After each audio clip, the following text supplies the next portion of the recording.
Happy family બનવું જ જોઈએ. સાંભળી નથી છૂટા પડી જવાનું નથી. કાલે કહ્યું તું, આજે કહું છું, વી વોન્ટ રિઝલ્ટ. ચલો બોલો જો બધા, we want result, we want improvement. Improvement એટલે સમજ્યા ને, સુધારો. ગુજરાતીમાં એવું જ થાય ને, સુધારો. આપણે સુધારો જોઈએ છીએ. 1 વર્ષનો આપણો પ્રોજેક્ટ બનાવીએ છીએ.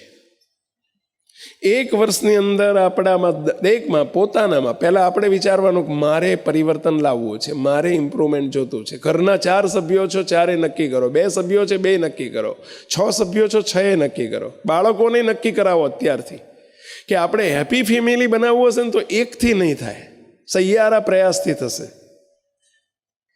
1ના પ્રયાસથી નહીં બને. બધા જ સભ્યો નક્કી કરો કે આપણો પરિવાર હસતો ખીલતો આનંદ કરતો કાયમ રહે. કૂતરું તાણે ગામ ભણી, શિયાળ તાણે સીમ ભણી, પેલી ગુજરાતીમાં કહેવત છે ને પહેલા, એક આમ ખેંચે ને એક આમ ખેંચે, ઓલો આમ બોલે ઓલો આમ બોલે, એકબીજાનું મોઢું જોવું ગમે નહીં, પછી એકબીજાને લબડીને પછી એકબીજાની અંડરમાં રહેવું પડે, એ વસ્તુ જુદી છે. અને એવી રીતે દાડા કાઢીએ પછી આપણે. આ તો કે હેપી ફેમિલી કહેવાય? દાડા કાઢવાના હોય હેપી ફેમિલી કહેવાય? બાપાએ દાડા કાઢતા હોય, માય દાડા કાઢતી હોય બિચારી, અને છોકરાએ જુવાનીએ દાડા કાઢતા હોય કે હવે આ ડોહાથી ક્યારે છૂટીએ ને ક્યાંક જઈએ, વિદેશમાં જતા રહીએ, અથવા તો ચલો જુદા રહેવા જતા રહીએ. હવે દાડા કાઢે એ કંઈ હેપી ફેમિલી કહેવાય? દાડા તો કૂતરાય કાઢે છે.